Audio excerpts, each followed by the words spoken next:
Assalamualaikum warahmatullahi wabarakatuh.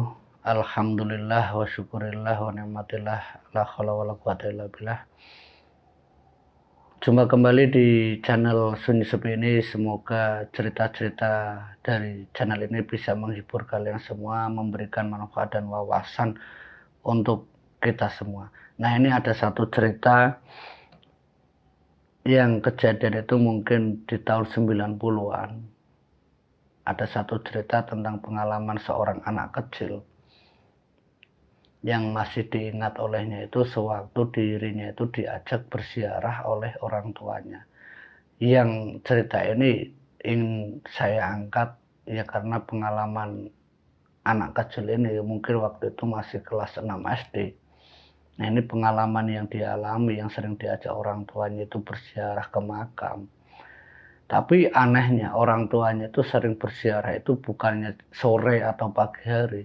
Itu seringnya itu dilakukan antara jam 9 malam sampai jam 12 malam. Nah, waktu itu anak kecil yang kelas 6 SD ini, sebut saja namanya Anam. Anam ini bonceng, misalnya diboncengkan sama orang tuanya. Itu pakai sepeda jengki, sepeda dulu lah. Sepeda yang masih digunakan orang tuanya untuk bekerja dan melakukan usaha aktivitas lainnya. Nah, ini pengalaman Anam. Ini saat dirinya itu diajak orang tuanya, yaitu berziarah ke makam neneknya, makam kakek dan neneknya. Waktu itu memang kakek dan neneknya Anam ini memang sudah tidak pernah dilihat lagi Anam, karena Anam itu ya hanya melihat beberapa umur saja. Waktu itu Anam tidak begitu mengingat siapa neneknya itu karena memang waktu itu masih terlalu kecil, usianya belum paham siapa itu neneknya. Tapi lambat-lambat Anam yang masih mengingat wajah neneknya itu. Nah, terakhir dia melihat itu mungkin usia 5 tahun, 1 tahun yang lalu. Jadi waktu itu masih kecil, belum bisa mengingat siapa neneknya. Awal ceritanya, orang tuanya Anam saat itu mungkin malam Jumat Kliwon, itu diajak orang tuanya itu berziarah ke makam mbahnya. Nah, di sana orang tuanya itu mengaji dengan membaca Yasin, dengan membaca tahlil dan membaca tahmid, zikir dan sebagainya. Nah, Anam ini duduk di samping orang tuanya, sembari bermain-main tanah liat di depannya, sembari melempar-lemparkan tanah yang ada di hadapannya, yaitu makam atau nisan dari mbahnya itu. Nah, saat dia melempar sembari menunggu bapaknya itu selesai mengaji, selesai berzikir, Anam melihat kanan kiri depan belakang itu, tengok kanan tengok kiri. Nah, mungkin di pertengahan orang tuanya ini mengaji, Anam ini seperti mendengar tangisan, seperti mendengar suara tangisan yang keluar dari beberapa area makam itu. Dan tangisan itu pun bukan satu suara saja, beberapa suara yang didengar Anam, dari suara orang dewasa, dari suara perempuan, dari suara anak kecil. Berbagai macam suara itu didengar. Nah, waktu itu Anam ingin menyampaikan ke orang tuanya, tapi kalau melihat orang tuanya, yaitu bapaknya ini sedang mengaji, ya Anam tidak berani mengganggu orang tuanya. Dia mendengarkan suara tangisan itu. Dia mendengarkan, ya masih terdengar sampai orang tuanya ini selesai berzikir, selesai berdoa. Nah, Anam ini ngomong sama bapaknya, "Pak, kok ada yang nangis sih Pak di makam ini?" "Nangis gimana?" kata bapaknya waktu itu. "Iya Pak, tadi ada anak kecil yang menangis, ada emak-emak yang nangis, ada bapak-bapak yang nangis. Itu jelas banget Pak terdengar." "Kamu dengar dari mana?" "Ya dari sini Pak." "Dengar itu di belakang, di depan, di samping. Itu jelas banget loh Pak, yang nangis itu siapa-siapa. Tapi enggak tahu siapa yang nangis karena enggak lihat." Ya, Anam waktu mendengar tangisan yang kecil itu sebelah sana Pak. Ditunjuk sama Anam. "Itu dari sana Pak arahnya." Orang tuanya mulai bingung, mulai bengong. ini anak kenapa? Mungkin orang tuanya waktu itu melihat Anam itu seakan-akan itu heran. Anak ini kenapa? Kok bisa mendengar suara tangisan? Sebenarnya orang tuanya juga tahu. Bapaknya Anam itu tahu. Kalau ada tangisan di lingkup bapaknya ngaji, ada tangisan dari beberapa area pemakaman, dari beberapa tempat-tempat tertentu itu yang memang suara tangisan itu muncul. Bapaknya tahu betul. Karena memang bapaknya Anam ini memang juga seorang indigo yang bisa mengetahui, punya ilmu kebatinan, yang bisa melihat alam lain dan juga mendengarkan. Nah, Anam yang masih kecil, usianya itu 6 tahun, itu sudah bisa mendengar suara-suara gaib, suara-suara yang aneh, yang tidak nyata secara wujudnya. Tapi suara itu terdengar jelas. Itu kali pertama Anam mendengar suara itu.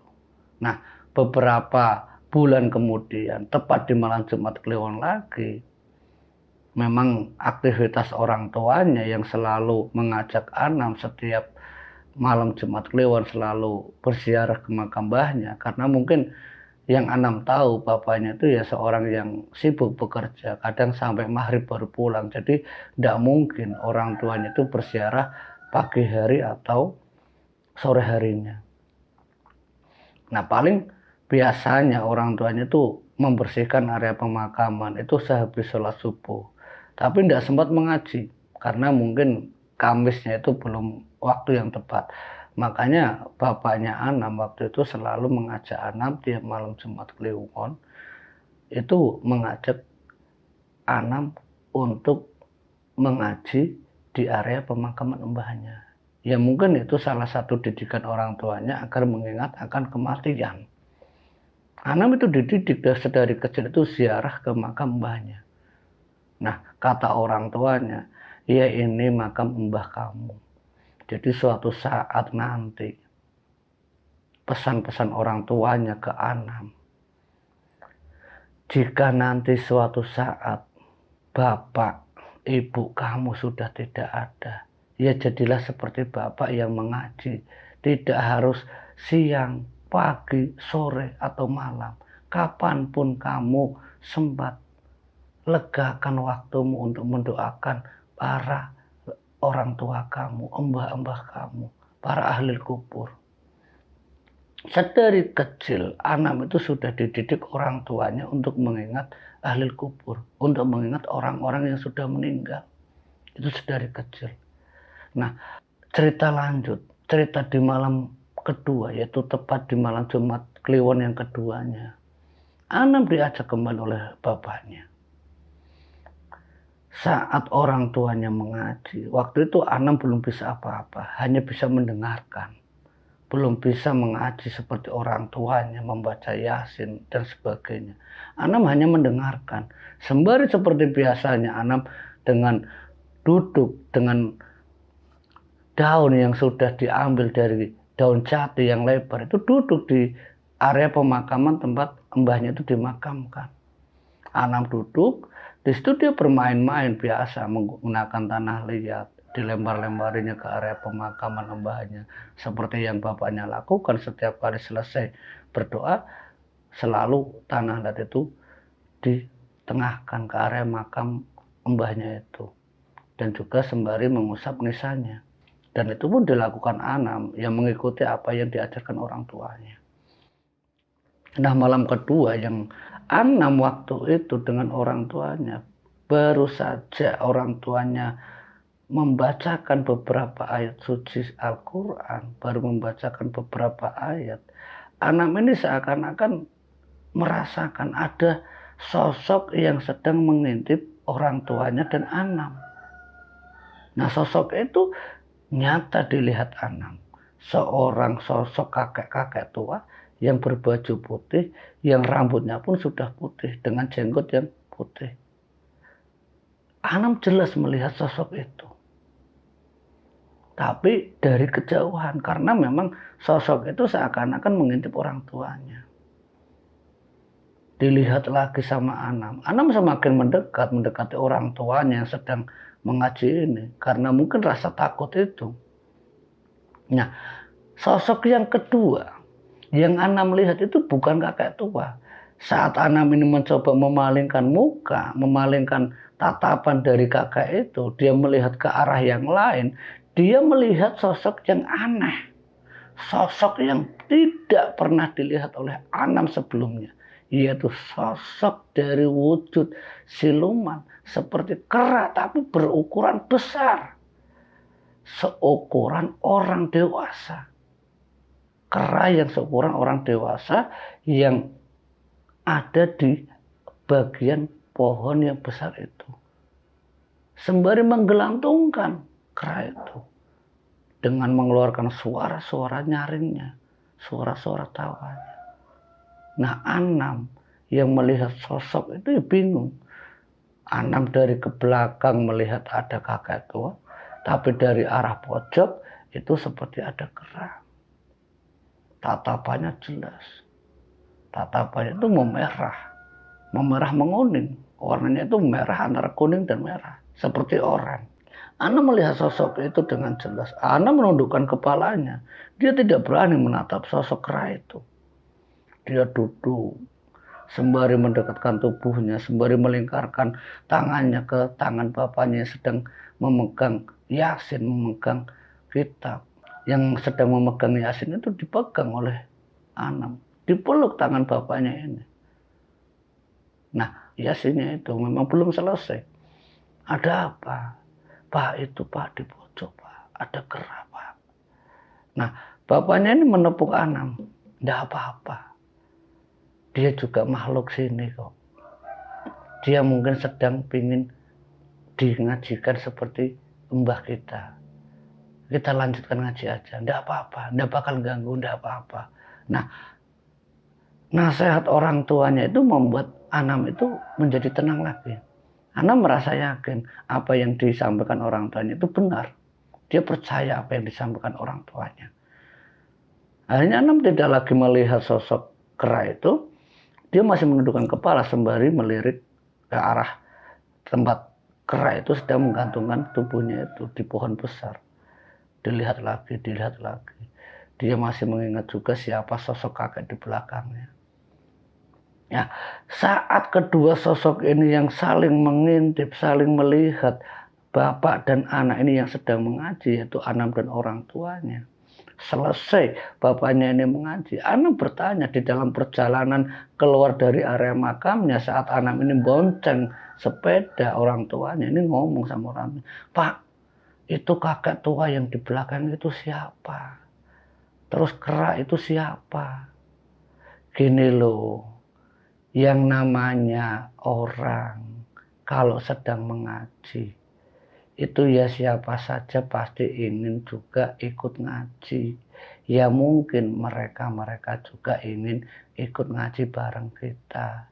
Cuman mereka kan bukan manusia seperti kita yang nyata-nyata bisa bicara, bisa membaca. Tapi dengan wujud mereka yang seperti itu, ya mereka mendengar dan menyaksikan apa yang Bapak dan kamu itu lakukan di area pemakaman ini.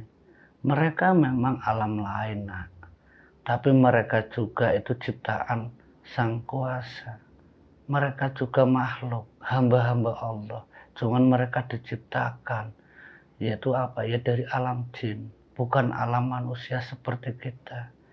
Yaitulah Allah menciptakan dunia ini dengan berbagai macam atas kuasanya. Nah, sesampainya di rumah, Anam tanya ke bapaknya itu, Pak, nah terus maksudnya Anam kok mendengarkan, melihat itu apa Pak? Nah, orang tuanya saat itu sedikit bingung, tidak menjawab secara langsung, tapi ada semacam yang dilakukan orang tuanya. Nah, kamu mau ndak? Kenapa Pak? Kamu kan masih kecil. Iya, kenapa Pak? Gimana kalau Bapak minta sama yang di atas, sama yang kuasa. Kalau kamu kiranya kamu tidak melihat alam lain lagi, tidak melihat dan mendengarkan alam gaib, kamu mau ndak? Ya terserah Bapak, apa baiknya saja. Kata Anam waktu itu. Nah, mendengar jawaban Anam, orang tuanya masuk ke dapur mengambil air putih. Nah, Anam itu disuruh meminumnya. Entah apa yang dilakukan orang tuanya, Anam ini meminumnya.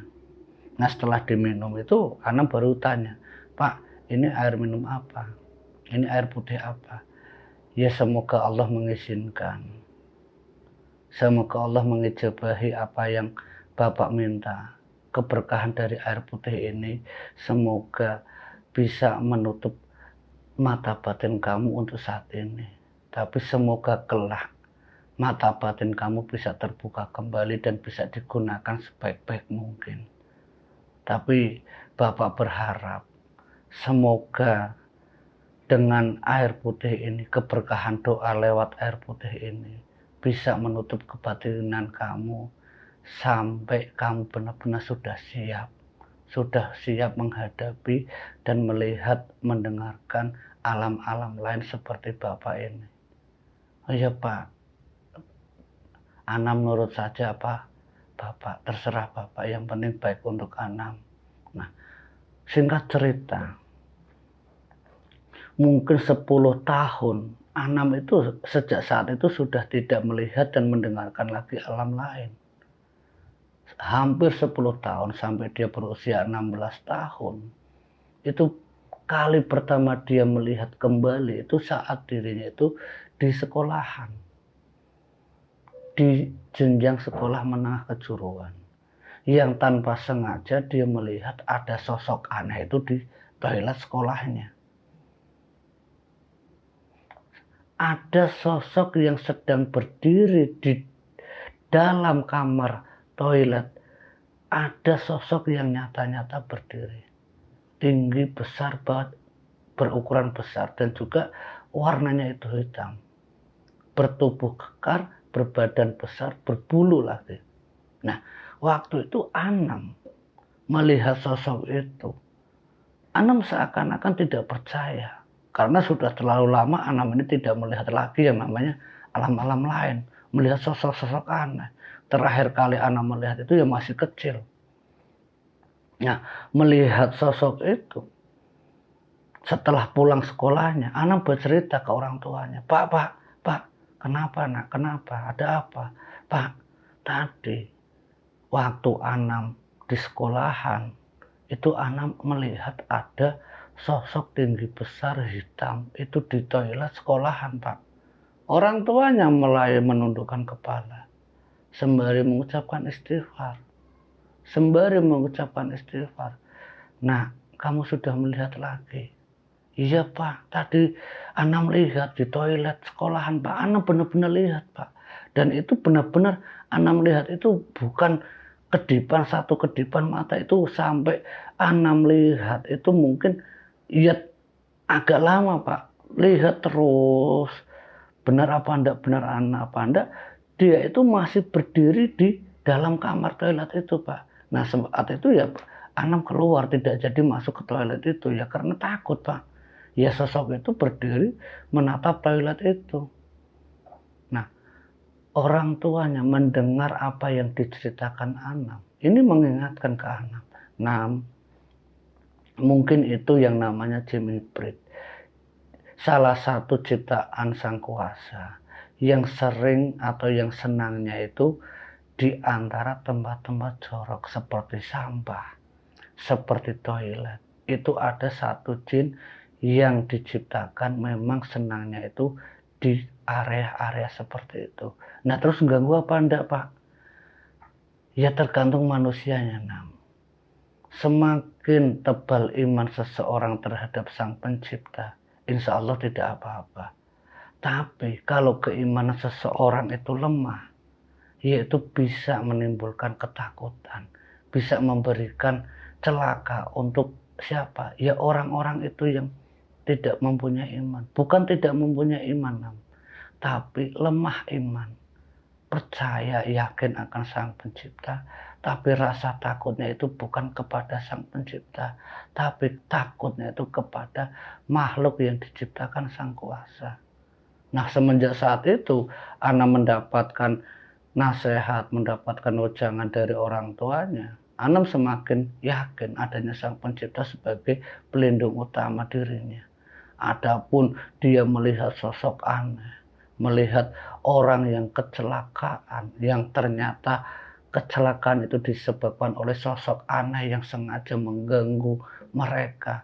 Tapi Anam itu tidak bisa melakukan apa-apa, hanya bisa melihat. Nah, waktu itu usia Anam sampai dia kelas 3 SMK, rasa ingin tahunya Anam itu ngomong sama bapaknya, "Pak, ada apa nak? Ini Pak, Anam kan sering lihat sesuatu yang aneh, lihat sering hal-hal yang gaib. Gimana sih Pak caranya biar bisa ngomong, biar bisa komunikasi, biar bisa mengerti bahasa mereka Pak?" Orang tuanya bingung waktu itu. Orang tuanya Anam itu bingung. Dia bengong sesaat. "Nam, kamu benar, ingin bisa bicara, ingin bisa komunikasi dengan alam lain. Itu ada tata caranya, Nam. Itu tidak mudah. Itu harus ada tirakatnya. Harus ada lelakon yang harus kamu lakukan." "Lelakon apa sih Pak? Tirakat apa sih Pak?" "Ya paling tidak kamu bersihkan dulu dengan cara puasa. Minta sama yang di atas dengan sholat hajat. Lakukan berturut-turut." Nah, mulai saat itu Ana mengikuti apa arahan orang tuanya. Dia puasa rutin Senin Kamis 3 hari berturut-turut. 1 bulan bahkan lebih setengah tahun Anam itu saat usianya itu mungkin hampir 17 tahun.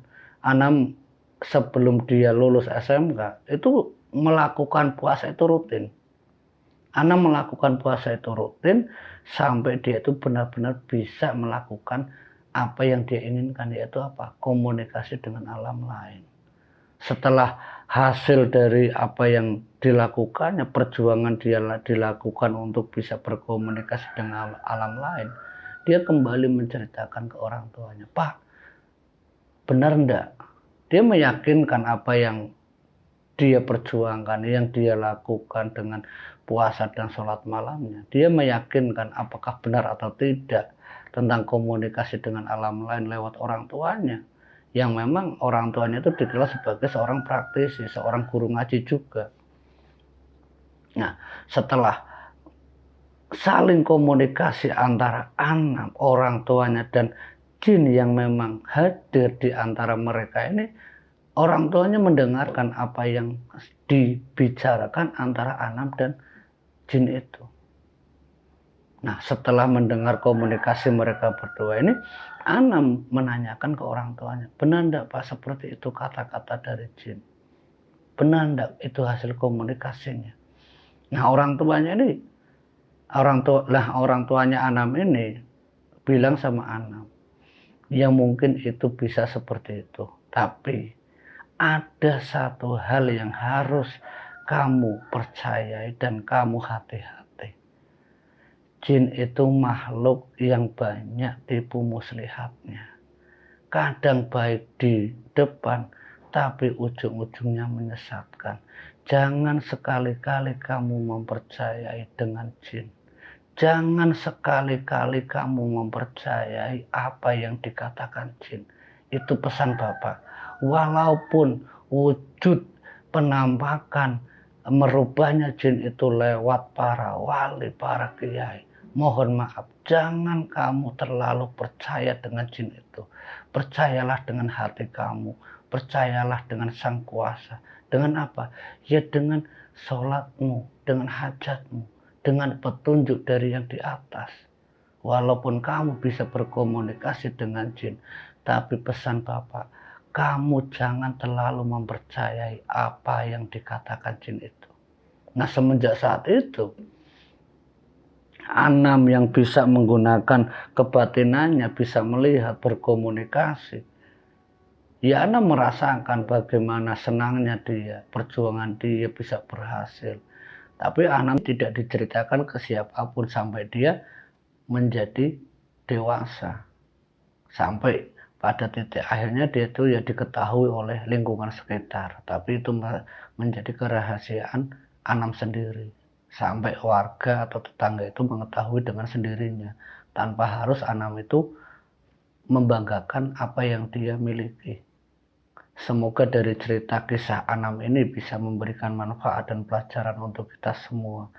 Tetap rendah hati, berjiwa besar, dan tidak pernah menampakkan kelebihan untuk siapapun. Dan itu menjadikan pelajaran untuk kita semua bahwasanya setiap kebaikan akan memberikan kebaikan di akhirnya. Semoga apa yang saya sampaikan bisa menjadikan manfaat. Terima kasih yang sudah like, terima kasih yang sudah komen, share, dan juga subscribe. Akhir kata dari kami, semoga cerita-cerita dari channel Sunyi Sepi ini bisa menghibur kalian semua. Wallahumma fiqh. Wassalamualaikum warahmatullahi wabarakatuh.